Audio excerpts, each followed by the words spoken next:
بینندگان عزیز سلام. چند روز قبل من یک ویدیو در صفحه فیسبوک خود به نام فکر و نظر و با همین نام در صفحه یوتیوب خود نشر کرده بودم. یک خواهر عزیز ما به زبان فارسی دو تا کامنت زیر این ویدیو گذاشته بود که به نظر من خواندنی است و این دروازه بحث های را باز می کند که خیلی دیگر دوستان می توانند از آن مستفید شوند. به همین خاطر من تلاش می کنم این ویدیو را به فارسی بسازم، اگرچه فارسی من آنچنان جذاب نیست. به هر حال می رویم طرف موضوع. می رویم طرف اولین کامنت دومین کامنت است که این خواهر من نوشته بود. من کامنت را می خوانم و شما با این کامنت می فهمید که چقدر سوالات بزرگی در قالب این چند سطر کامنت گنجانده شده است. می رویم طرف کامنت. به خواهر ما می نویسد به نظر من همه چیز ربط دارد به برنامه‌ریزی والدین برای بچه هایشان. سیستم آموزشی یک کشور، سطح توقعات والدین و معلم. فرض کنیم که یک بچه زیر 10 سال داریم و والدین این بچه توقع دارن این بچه باید دکتر بشه، در حالی که این بچه هیچ علاقه با استعداد یا برای استعداد برای دکتر شدن ندارد و از دیدن خون حالش بد میشه. این را بیاد داشته باشین. این خیلی موضوع اهمی است که اگر یه پسری یا یه دختری خردسالی از دیدن خون حالش بد میشه، آیا این باید دکتر بشه یا نشه؟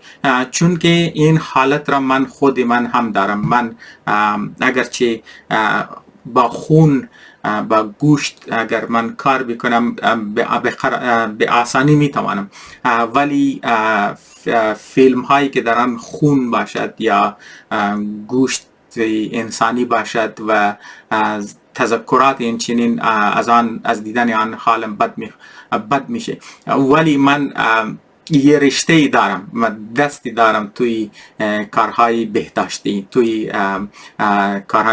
به هر حال می رویم بقیه کامنت را می خوانیم و باز می گردیم طرف این موضوع. دوباره میخوانم.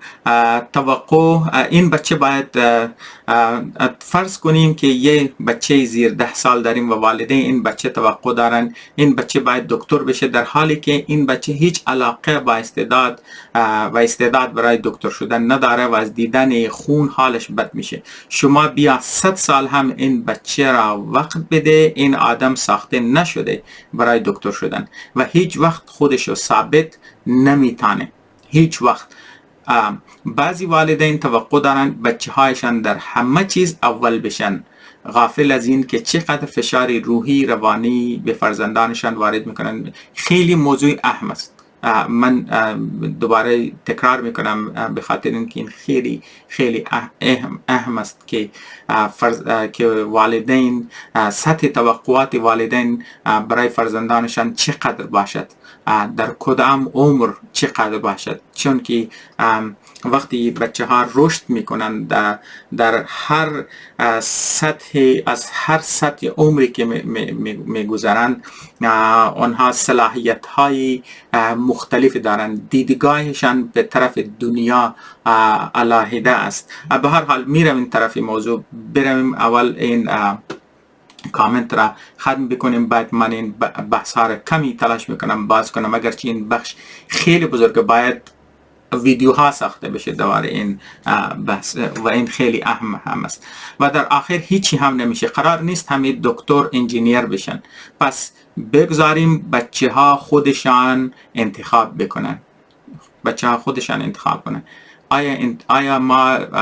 آیا بچه ها باید خودشان انتخاب کنن راه خودشان را، یا والدین و همین چنان معلمین یا استادان به آنها برای انتخاب به آنها مشورت بدهند، راهنمایی بکنند؟ خب و ما فقط استعدادشان رو کشف کنیم. کشف کردن استعداد باید چطور بشه. این خیلی یک موضوع علیحده است، خیلی جدی است و به همان سمت تشویق کنیم تا وقت بیشتر و تمرکز بیشتر روی این روی یک چیز داشته باشند تا استرس بدیم فرزندانمان را. فرزندمان در همه چیز اول بشه و باید دکتر و انجینیر بشه و خب می رویم این بحث را کمی بازتر میکنیم. من با این خواهر عزیز من، اصل به نظر من این خواهر عزیز من میخواست بگن که ما نباید از فرزندان من این توقع کنیم که در همه چیز اول بشن. من با این حرف 100% موافق هستم. این خیلی موضوع اهم است. دوم این که ما بگیم همه بچه ها دکتر انجینیر باشن، به نظر من این یک توقع بیجا است. لکن این که یک پسر که از اگر اون خون دیده نمیتواند، یعنی از خون ترس دارد، از دیدن اجسام انسانی ترس دارد، آیا می شود ما والدین با کشف این موضوع میخوام یک لفظی در فارسی تلاش کنم، چون که الفاظ انگلیسی به ذهن من یورش میبرن که چون که من عادی هستم با این الفاظ. به هر حال والدین وقتی که میبینن یک کشف کنن که این پسرشان یا دختر خردسالشان از خون میترسد، آیا آنها به این نتیجه برسن که این دختر، این پسر صلاحیت دکتر شدن ندارد؟ به نظر من این یک ظلم عظیمی خواهد بود برای یک پسر یا یک دختر کوچکی. من برای این که این موضوع را کمی تشریح بکنم، من میخوام کمی برگردم به لحاظ تاریخی. اول موضوع پرورش، موضوع تعلیم، این یک موضوع جدید است، یک در عصر جدید است و این موضوع خیلی اهم است برای این که ما بفهمیم این نظام آموزشی، این نظام پرورشی، این سطح توقعاتی که والدین الان از پسران و دخترانشان دارن 10 سال قبل داشتن، 20 سال قبل داشتن یا 100 سال قبل داشتن، این مختلف بود. هرچی که ما در عصر جدیدتر می رویم، توقعات والدین و همینطور توقعات حکومت ها، همینچنین مردم های اطراف یا جامعات، این تبدیل میشه. برای این بسیار اهم است که شما این تبدیلی تاریخی را، شما این روش تبدیلی تاریخی را بفهمین تا که شما بفهمین که این سطح توقعات از کجا می آید، آیا آنها نابجا است یا درست است، آیا آنها می توانند برای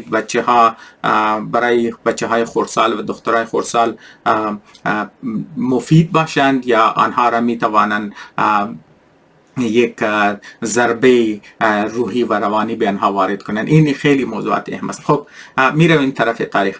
اگر شما یک دوری که پیش از صنعتی شدن دور بود، وقتی من میگم پیش از صنعتی شدن برای شما یک تاریخ نمیگم، برای اینکه هر ملک و هر کشور و هر جامعه های آنها در صنعتی شدن، آنها یک جامعه پیش از صنعتی شدن در مختلف ادوار داشتن. جامعه هایی بودن که صنعتی شدن، در حال صنعتی شده بودن، جامعه هایی بودن که تا هنوز در ادوار پیش از صنعتی شدن زندگی میکردن.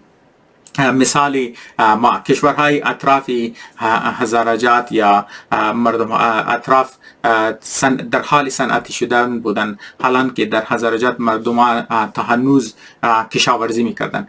شما متصور شوید یک خاندانی که در 50 سال قبل در بامیان زندگی میکردن یا در دایکندی زندگی میکردن یا در جاغوری زندگی میکردن یا در بهسود زندگی میکردن. در آن جامعه پسران و دختران خردسال، چون که پدر و مادر کشاورزی میکردن و آنها کار اونها یک ضرورت نداشتند که پسرها و دخترها به مدرسه برود، از دکتر بشوند، انجینیر بشوند.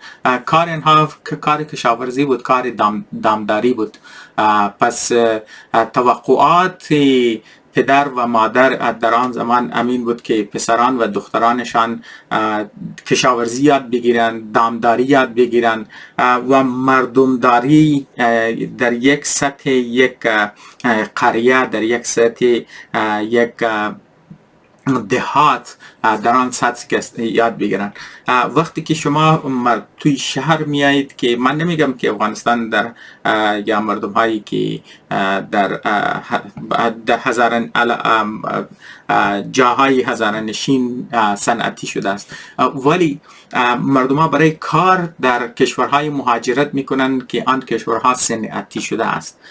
پس توقعات پدرها تبدیل شد از یک جامعه‌ای که کشاورزی باید یاد می داشتی، دامداری یاد می داشتی.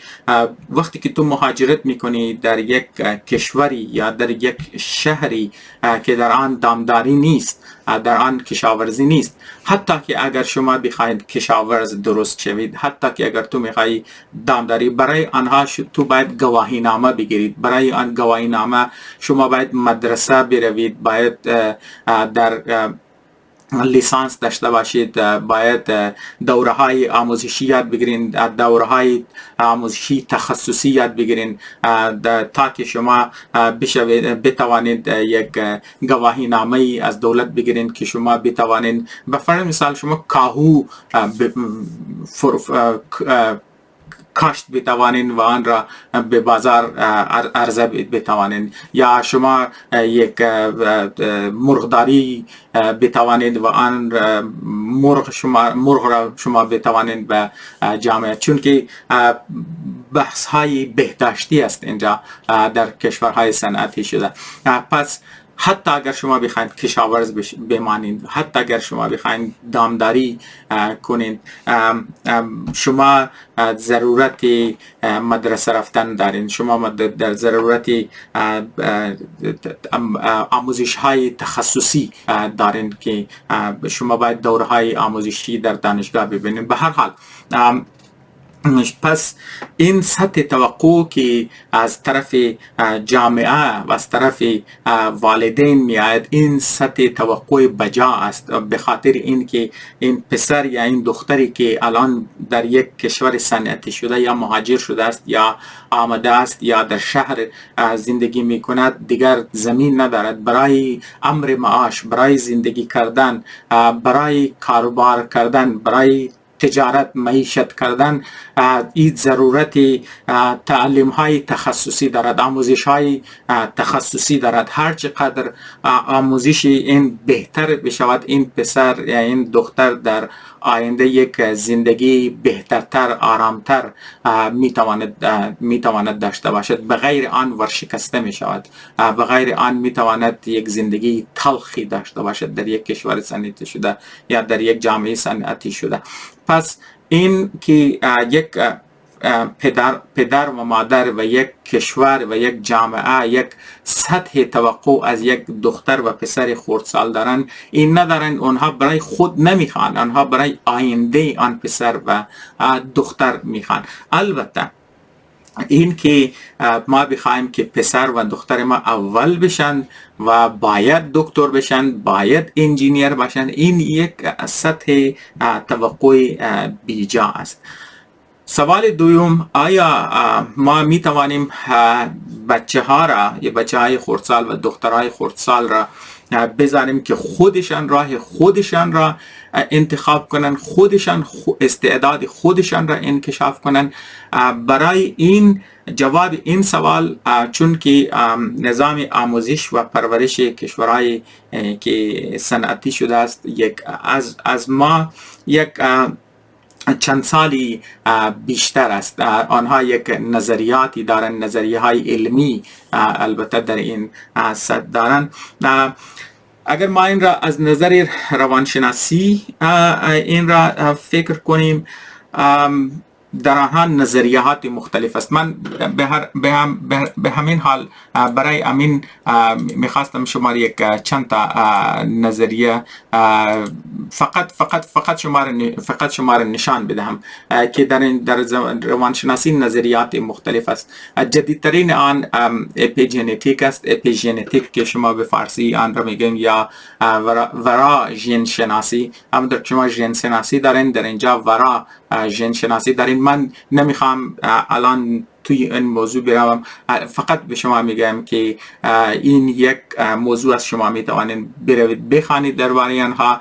همینطور سایکو سوشل یک نظریه دیگر است. من تلاش کردم فارسی این را بیابم، لیکن بدبختانه ویکیپیدیا بعضی مقاله ها را به فارسی ترجمه شده است و بعضی ها نشده است، مثل این نظریه روان کارانه که ما سایکو انالیتیکال تئوری به انگلیسی میگیم، که شما اکثر مردم ها به هر حال وقتی که روانشناسی را از روانشناسی حرف زده می شود، این بخش روانشناسی را بیشتر میدانند. نظریه روان کاوانه را یا سایکو انالیتیک تئوری فراید و اسکینر، این دو، یا واتسون هم همینطور یک چند نام های بزرگی که در این بخش شناخته می شوند.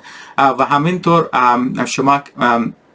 شما می توانید این رشد شناختی یا developmental psychology این را هم که بروید و بخوانید. من فقط میخواستم از همه اینها به دو چیز اشاره کنم برای اینکه جواب این نمیخواستم جواب این خواهر بدم، چون که این خواهر ما خیلی کامنت خوبی گذاشته است، قابل غور است.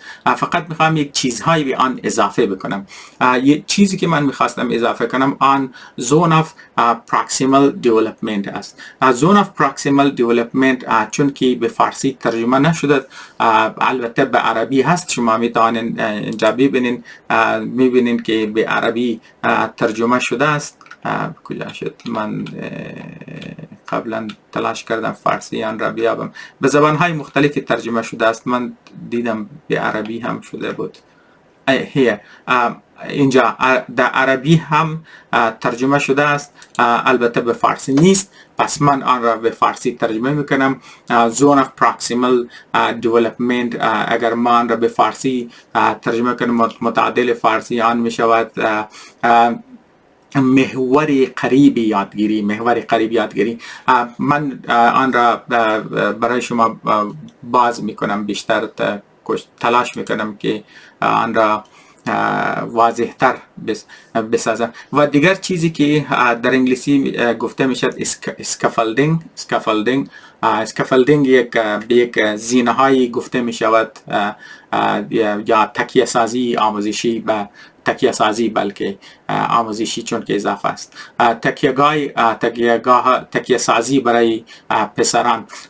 این دو بخش را من به خاطر این به آن اشاره کردم. البته من بیشتر توضیح خواهم داد، چون که این دو بخش جواب این کامنت را، به این کامنت چیزهای اضافه میکنند، به این کامنت این خواهر ما، که بذاریم بچه ها خودشان راه خودشان را انتخاب کند و استعدادشان را کشف کنند.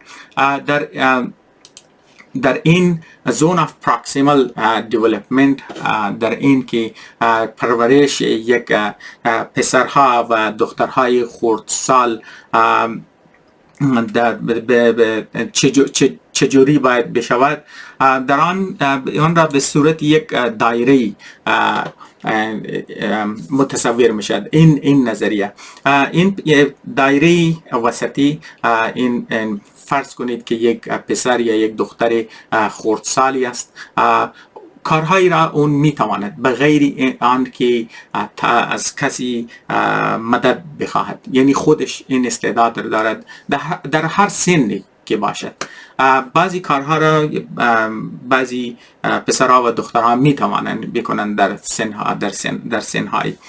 بالفرض شما میخواهید به آنها یک زبان یاد بدهید، بعضی چیزها را گفته می توانند، بعضی چیزها را آنها با مدد، با همکاری، با راهنمایی یکی بزرگتر، یک معلم، یک شخصی که راهنما است، بزرگتر است، با تجربه کارتر است، علم بیشتری دارد، تجربه بیشتر دارد، با مدد آن میتواند بکند و کارهایی است که نمیتواند از استعداد آن پسر و دختر در آن سن و سال از آن گذشته است. پس وقتی که شما میخواهند، وقتی والدین باشد، چای میتواند آموزگار یا معلم باشد یا استاد باشد، وقتی که میخواد چیزی به پسر یاد بدهد، آنها یک گول یا یک مقصدی به نظر خود دارند، میخوان یک نتیجه به آن برسانند. پس وقتی که شما یک انچنان پسر یا دختری را متصور میشوید، بالفرض من یک شاگرد دارم، من میخوام بهش چیزی یاد بدهم، اولین چیزی که من میخوام باید خود من فکر کنم این است که چه کارهایی را این پسر و این دختر میتواند، این شاگرد من میتواند بدون همکاری من، بدون مدد من، بدون راهنمایی من بتواند بکند. اولین اهمترین چیز این است. بعد چه کارهایی را میتواند با مدد من انجام بدهد و چه کارهایی را نمیتواند و آن کارهایی را که میتواند با مدد من کند، آن چند فیصد آن با مدد من میتواند. یک پسر یا یک دختری که اگر ما میخوایم به آن چیز یاد بدهیم، میتواند 10% آن را خودش بتواند، 90% آن را باید من بهش مدد بکنم. این خیلی زیاد کار باش میخواد.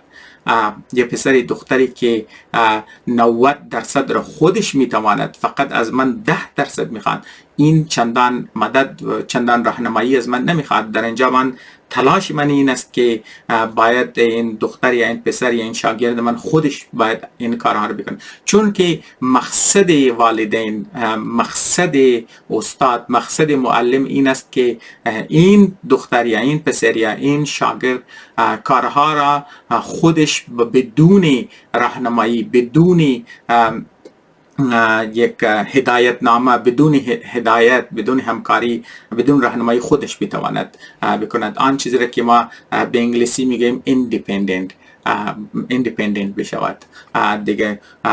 مقصد یک استاد امین است. پس وقتی که اگر من بخوام یک پسر یا یک دختری بخواد دکتر بشود، پس این باید ما ببینم که بین دکتر شدن و این پسر یا این دختر چقدر فاصله است. آن فاصله میتواند 12 سال باشد، آن فاصله میتواند 16 سال باشد، آن فاصله میتواند 2 سال باشد.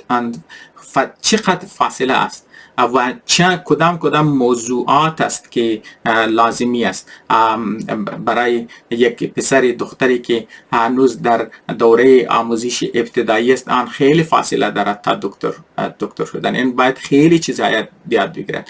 پس در این سن ابتدایی تمرکز روی دکتر انجینیر شدن به نظر من یک فشار مضاعف، یک فشار اضافی روی این پسر و این دختر می آورد. اینجا حرف این خواهر ما درست است که این پسری که و اینجا مقصد ما این است که این انگلیسی زبان این خوب بشود، نوشتن این خوب بشود، هلت، فیزیکال، صحت این، رشد فیزیکی این پسر یا دختر خوب بشود. تمرکز ما، اگر ما میخوایم دکتر بشیم، باید رشد فیزیکی این خوب بشود. همینطور این یک ذهن صحتمند داشته باشد. پس پرورش روحی و خوش بودن و برای ما اهم است. ما نمیتوانیم این پسر این دختر از امین الان با خون کار کنیم که این بشود دکتر بشود. نه، این روش درست نیست.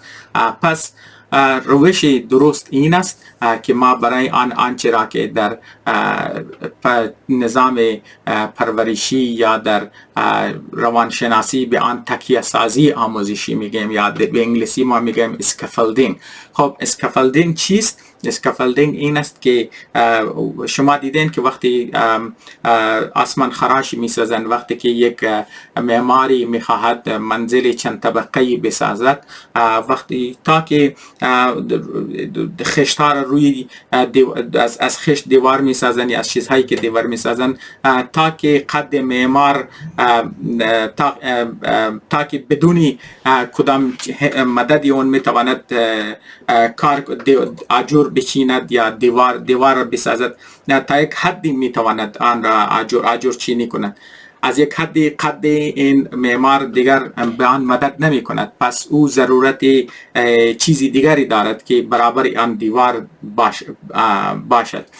برای آن از آن زینه های می سازند که به آن اسکافلدینگ میگویند، به انگلیسی اسکافلدینگ میگویند، به فارسی هم تکیه‌گاه آموزش شده که آنها به مدد تخته ها و همچنین آهنا زینه هایی می سازند و همچنین هرچی از یک طبقه به یک طبقه دیگری که می روند آنها زینه سازی می کنند، معمار بر آن زینه ها کار می کنند تا که بتوانند به آسانی کار بکنند. این را اسکافلدینگ میگن. پس این معمار اگرچه قد کوتاهی دارد، وقتی که من میگم قد کوتاه به این معنی نیست که به قد کوتاه نسبت به دیگر انسان ها، نه، قد کوتاه به نسبت آن ساختمانی که می سازد، چون که اگر ساختمان چند طبقه باشد قد این معمار نمی رسد به ساختمان دوم و سوم و چهارم و پنجم. برای اینکه این معمار به منزل دوم را بسازد یا منزل سوم را بسازد، مدد این ضرورت این زینه هاست که آن دارد بسازد. پس همینطور وقتی که ما میخوام یک پسر یا یک دختری بخواد دکتر بشود یا انجینیر بشود یا برود ساینسدان بشود یا چیزهای دیگری، هر چی که ما میخوام، یک آرتیست یا آرتیست بشود، به هر حال هر چیزی که شما به آن تفکر میخواید بشوید یا آن پسر و این دختری میخوان بشوند، پس برای شما باید ببینید که آن دختر در کجا قرار دارد و برای اینکه به آن مقصد میرسد چی چیزهای نیاز دارد، نیاز آن در آن زمان چیست و برای آن که بیشتر برود، برای آن شما یک تکیه‌گاه باید بسازید که بر آن تکیه‌گاه او بتواند بیشتر برود. و مقصد هر زمان و هر تکیه‌گاه این است که معلم یا آن استاد و آن پدر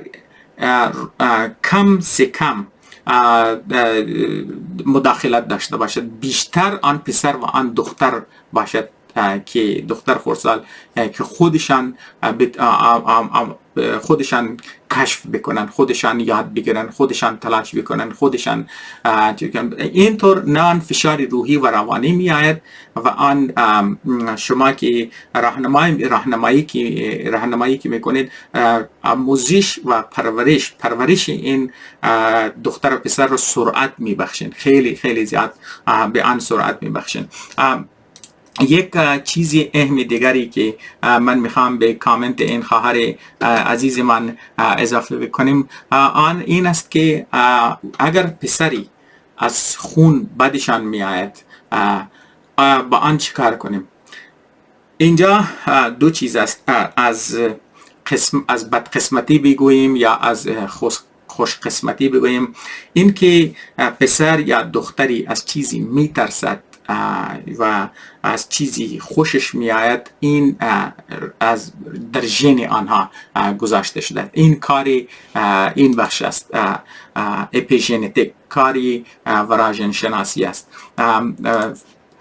خوش قسمتی این است که بدقسمتی این است که چیزهایی در ژن ما است، در ژنتیک ما است که آن طبیعت گذاشته شده که آن را ما نمیتوانیم تبدیل کنیم. یکی از آنها این است که یه پسری چقدر چه بگویم که از مردم چقدر دوان در انگلیسی که ما آن را میگیم شای، تیمید، و چقدر آن میتواند دوست داشته باشد بین مردم ها باشد یا چقدر دوست دارد تنها باشد، در تنهایی دوست دارد یا دوست دارد با جامعه باشد، با مردم باشد، با دوستانشان باشد. پس یک پسر یا یک دختر خردسالی که میخواد با دوستان داشته باشد، میخواد دوست داشته باشد، میخواد در جامعه باشد، در آن این در ژن آن نهفته شده است. و مردم هایی که اطراف این پسر دختر است، چون که این با مردم ها راحت تر است، دیگران هم با آنها بیشتر تعامل میکنن و آنها را تشویق میکنن و این و آنها با گذشت زمان بهتر شده میراد. دختر پسری که شای است، از به تنهایی دوست دارد، چون که مردم معلم، والدین، افراد جامعه وقتی که با آنها تعامل میکنن میبینن که اینها دوست ندارن که با دیگران تعامل کنن، پس آهسته آهسته میگذارن به حال خودشان و این با گذشت زمان تنهایی اینها را بیشتر و بیشتر میکنن. پس وظیفه یک معلم، وظیفه یک استاد، وظیفه یک والدین این است که وقتی میبینن پسرشان یا دخترشان، وقتی که آنها مشاهده میکنن اگر ببینن این دختر شای است یا این دوست دارد به تنهایی باشد، دوست ندارد بین مردم ها برد، اگرچه آن بخش ژن آن است، اگرچه طبیعت آن را آنچه درست کرده است، پس بهتر این است که ما او را تشویق بکنیم که بیشتر با مردم برود. این کار، این اسکافلدینگ است، این تکیه سازی است برای این. او ما نمیتوانیم آن را یک شخص با گذشت زمان این بیشتر می شود و با مردم راحت تر می شود. البته همچنین این خاصیت در آن می ماند، اگرچه بزرگم شود که تنهایی را بیشتر دوست داشته باشد از این که با مردمان برود، لیکن ما می توانیم به آنها مدد کنیم که آنها در تعامل با مردم ها بهتر بشود، خوشحالتر بشود، بتواند لطفاندوز بشوند از این که با مردم ها تعامل میکنن، ما بین مردم ها بروند و بخش جامعه باشند و غیره و غیره. همچنین پسرهایی که دوست دارن و پسرها و دخترای کوچک که دوست دارن که چیزهای نوی را انکشاف بکنند و میتوانند که با مردم برود، آنها میتوانند بعضی اوقات چیزهایی را با آن آزمایش بکنند که برای آنها خطرناک باشد. میتوانند شما در این حالت شما باید آنها را مثلا پسرها و بچه‌هایی که میخوان از دیوارهای بلند بپرن، میخوان با چیزهای تیز بازی کنند، میخوان که با چیزهایی بسازند که برای آنها باعث آتش سوزی بشود، باعث بشود که چیزی بخورند که آنها را مسموم کنند، چیزی کارهایی کنند که برای جان آنها را به خطر بگذارند یا جانهای دیگر را به خطر بگذارند. این هم پارت ژنتیک پارت. در آن صورت اگرچه در دیگر جاها تشویق کردن بچه ها و دخترها خوب است، در اینجا وقتی که معلم یا استادی یا والدینی این چیزها را مشاهده میکنند، آنها به آنها باید یاد بدهند که این چیزها خطرناک است، آنها را در این بخشا باید تشویق نشود.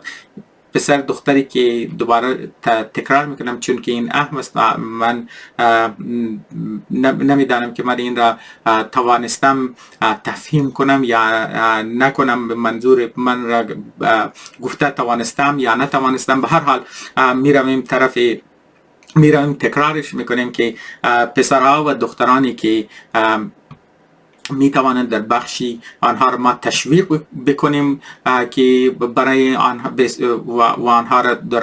آنها بهتر بشود. جاهایی هست که ما آنها را تشویق نکنیم در بعضی چیزها، بلکه آنها را از خطراتی که آنها می توانند روبروی آنها بشوند، البته در صورت علمی، البته در صورت این که به آنها بفهمانیم که چرا ما آنها را در این بخشا تشویق نمی کنیم و چه خطراتی با آنها روبرو می تواند بشود. پس این یک موضوعی چندان ساده نیست که ما بگوییم که بگذاریم که این پسر یا این دختر والد خودشان این استعدادشان را انکشاف کنند و ما به آنها فشار روحی و روانی نگذاریم. این بخش اول است. البته خیلی حرفای زیادی گفتنی هست که برای من به فارسی آنها را واضح کردن شاید کمی دشوار باشد و کمی وقتگیر هم باشد. من تلاش میکنم در ویدیوهای در این تسلسل یا درباره این موضوع بسازم اگر وقت شد، اگر دیدم که مناسب هست. می رویم طرف کامنت دوم این خواهر من. در کامنت دوم میگن در ضمن این بگم که قدیم ها بچه ها در بیرون از خانه چقدر بازی میکردن و این خودش جنبه های مختلف رشد کودکان را تحریک میکنه. از جمله به توزیع خلاقیت و توانایی حل مشکلات کمک میکنه، ولی در این دوره بچه ها فقط روی اسکرین نشسته همه روز گیم بازی کنند و کارتون و فیلم نگاه کنند و این خیلی مضر هم برای سلامتی و هم برای رشد و یادگیری و این خیلی موضوع اهم است. این خواهر ما به خیلی موضوع اهمی اشاره کرده است که این که بچه ها فقط روی اسکرین هستند و تا گیم بازی میکنند و کارتون و فیلم نگاه میکنند، یعنی فیزیکال یعنی جسمانی تلاشای جسمانی ندارن، بازی های کودکانی ندارن و این برای صحت جسمی آنها نقصانده است، همانطور که در خلاقیت آنها اثرانداز میگذارد. من با این کامنت این خواهر ما با آن چی بگم، به انگلیسی میگم اگری میکنم. خب به نظر من این ویدیو دور و دراز شد. همینجا این را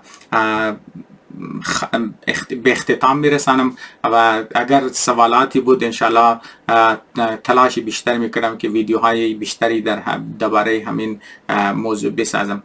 یک جهان تشکر دوستان.